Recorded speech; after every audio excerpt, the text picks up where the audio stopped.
Police स्टेशनात गाड्या आला, दंगल पेटवणारा भाड्या आला, त्यांची आपापसात मीटिंग झाली, आतल्यात सेटिंग झाली, पैशानं कोंडी फुटली आणि पुढाऱ्यांची पोरं सुटली. धर्मासाठी कडवे आले, मतांसाठी भडवे आले, गाड्या तुटल्या, काचा फुटल्या, यात माणसांचं मरण झालं. ब्रेकिंग न्यूजला कारण झालं. पत्रकार घटनेच्या खोलात गेले, घटनास्थळीचे जेलात गेले. त्यांना जामीन द्यायला आलं कोण? धर्मावाले का झेंड्यावाले? आले बाप बहीण. आपला शेतकरी बाप बेंबीच्या देठापासून मागणी करतोय की आम्हाला कर्जमाफी पाहिजे, आम्हाला आमच्या शेतमालाला भाव पाहिजे, आम्हाला सुख सन्मान आणि स्वाभिमानाचं जगणं पाहिजे. आम्ही तुमच्याकडे काहीही मागत नाही आहोत, आम्ही कष्ट करायला तयार आहोत. फक्त आम्हाला आमच्या घामाचं दाम तुम्ही त्या ठिकाणी द्या, आमच्या धोरणांमध्ये हस्तक्षेप करू नका. आणि फक्त हे सर्व करत असताना तुमच्या धोरणांमध्ये हस्तक्षेप तर केलाच जातोय, तुमचं आयुष्य भकास तर केलंच जातंय आणि तुम्हाला जातीच्या आपूच्या गोळ्या सुद्धा दिल्या जातात. म्हणून मी आजचं टायटल टाकलेलं आहे की माळी, धनगर, वंजारी, कुणब्यांनो आणि मराठा, मुस्लिम 18 पगड जणांनो, जर तुम्ही या जातीच्या आपूच्या गोळ्या खासाल तर तुमची शेती संपेल, तुम्ही संपसाल आणि आयुष्य भकास करून बसाल. त्याकरता काही प्रबोधनात्मक मी तुम्हाला गोष्टी सांगणार आहे. व्हिडिओ शेवटपर्यंत जाणून घेऊयात. नमस्कार, मी ज्ञानेश्वर खरात पाटील. कुसुमाग्रजांची एक कविता आहे. त्या कवितेमध्ये ते असं म्हणतात की मध्यरात्री शहरातील 5 पुतळे एका ठिकाणी आले आणि अश्रू ढाळू लागले. त्याच्यामध्ये ज्योतिबा म्हणाले, मी तर 18 बकड जातींसाठी संघर्ष केला, मी सर्वच जातींच्या मुलींना, विधवांना न्याय देण्याचा प्रयत्न केला, मी शिक्षणाची गंगा त्या ठिकाणी आणण्याचा प्रयत्न केला, तरी सुद्धा मी फक्त माळ्यांपुरताच का मर्यादित राहिलो, मला जातीचं लेबल का त्या ठिकाणी लागलं. त्यानंतर शिवबा म्हणाले, अहो मी तर या मातीला सिंधूच्या सुरुवातीपासून कावेरीच्या तीरापर्यंत अखंड हिंदुस्थान आपला आहे, अखंड हिंदुस्थानाची जाणीव मी या मातीला करून दिली, या मातीमध्ये अभिमान स्वाभिमान रुजवला, 18 पगड जातींना सोबत घेऊन प्रत्येकाला स्वतःचं वाटावं असं स्वराज्य निर्माण केलं. ते सुद्धा मला या सगळ्या लोकांनी फक्त मराठ्यांपुरतं मर्यादित ठेवलेलं आहे. टिळक तर म्हणाले की स्वराज्य हा माझा जन्मसिद्ध अधिकार आहे आणि ते मी मिळवणारच, अशी मी सिंहगर्जना केली. ती काय फक्त चित्तावन ब्राह्मणांसाठी नाही केली, तर परी सुद्धा मला फक्त ब्राह्मणांपुरतंच मर्यादित ठेवलंय, त्यातही चित्तावन ब्राह्मणांपुरतंच मर्यादित ठेवलंय. आणि हे सगळं ऐकताना आंबेडकर म्हणाले की इथल्या भिकाऱ्यापासून तर अतिश्रीमंतापर्यंत समता, बंधुता, स्वातंत्र्य पेरण्याचं काम मी घटनेच्या संविधानातून केलं, पण तरी सुद्धा मला सुद्धा तुम्ही सगळ्यांनी, या जनतेनी फक्त बुद्धांचा, नवबुद्धांचा त्या ठिकाणी करून ठेवलेला आहे. आणि यातून एकंदर सगळं दिसतंय जातीय विषमता, जातीनुसार आपण कसे महापुरुष वाटून घेतलेत. आणि हे सगळं ऐकत होते गांधी बाबा, ते गैवरले, त्यांचं मन भरून आलं, उर भरून आलं. आणि गांधी बाबा म्हणाले, अरे फुले साहेब, आंबेडकर साहेब, छत्रपती शिवराय, टिळक साहेब, तुमच्या मागं आहेत किमान तुमच्या जाती, माझ्या मागं कोण? सरकारी कचेरीतील भिंती. अशा पद्धतीची महापुरुषांची अवस्था आपण त्या ठिकाणी करून टाकलेली आहे. आपण माळी, धनगर, वंजारी, मुसलमान, मराठा असे जातीमध्ये विभागलो घेतोय. आज या भारतामध्ये जातीनुसार उमेदवार ठरला जातोय. कुठल्या मतदारसंघामध्ये कोणत्या जातीचं मतदान जास्त आहे त्याच जातीला याच्यामध्ये त्या ठिकाणी उमेदवारी दिल्या गेलेली आहे.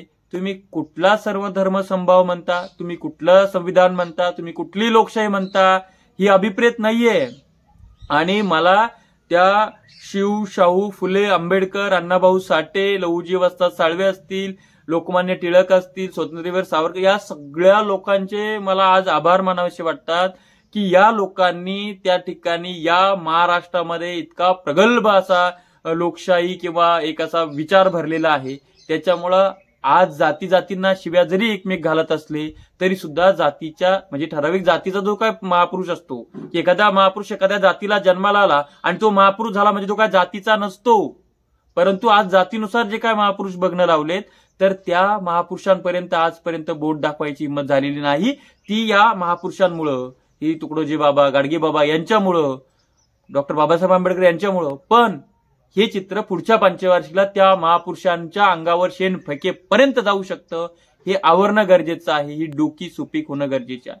एक कवी आहेत, त्यांनी कविता केलेली आहे, त्यांचं नाव मला माहित नाही, मी सर्च करण्याचा प्रयत्न केला परंतु त्यांचं नाव मला माहित नाही. ही त्यांची कविता आहे, मी तुम्हाला ऐकून दाखवतो. कविता इतकी जिवंत आहे आजच्या पिढीला, ती कविता मी तुम्हाला वाचून दाखवतो. कवितेचं बोल आहे, चल दंगल समजून घेऊ, आदेश आला, अफवा आल्या, रंगीबेरंगी झेंडे आले, दगडासोबत धोंडे आले, कळपासोबत गेंडे आले, धर्मासाठी कडवे आले, मतांसाठी भडवे आले, दंगल पेटली, घर पेटले, हलक्या मेंदूचे पेटून उठले, गाड्या तुटल्या, काचा फुटल्या, यात माणसांचं मरण झालं, ब्रेकिंग न्यूजला कारण झालं, पत्रकार घटनेच्या खोलात गेले, घटनास्थळीचे जेलात गेले, त्यांना जामीन द्यायला आलं कोण, धर्मावाले का झेंड्यावाले, आले बाप बहीण अन भाऊ, चल दंगल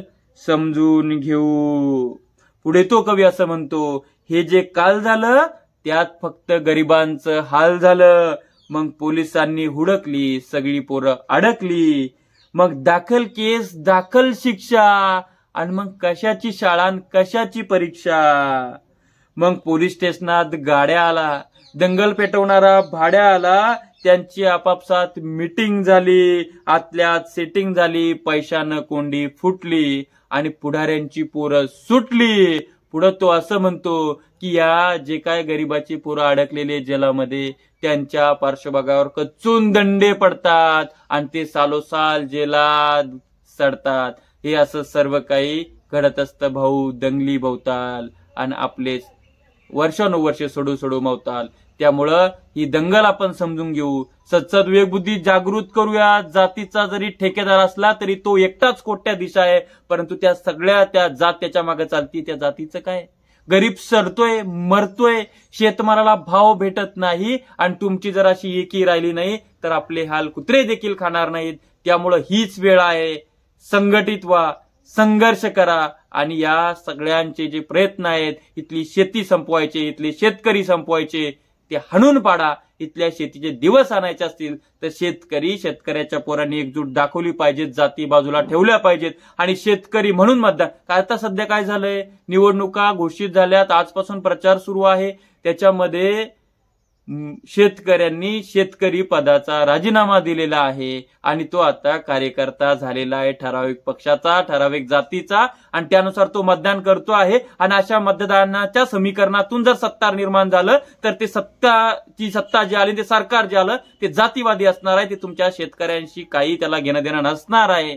त्यामुळं शेतकरी म्हणून मतदान करा, हेच मला तुम्हाला आव्हान करायचं आहे. तुमचं मत पाय कमेंट्समध्ये सांगा. अशाच नवनवीन व्हिडिओसाठी चॅनल सबस्क्राईब करा, साईडला असलेलं बेल आयकॉन दाबा. तुर्तास थांबतो, आपली रजा घेतो. आपलाच ज्ञानेश्वर खरात पाटील. धन्यवाद.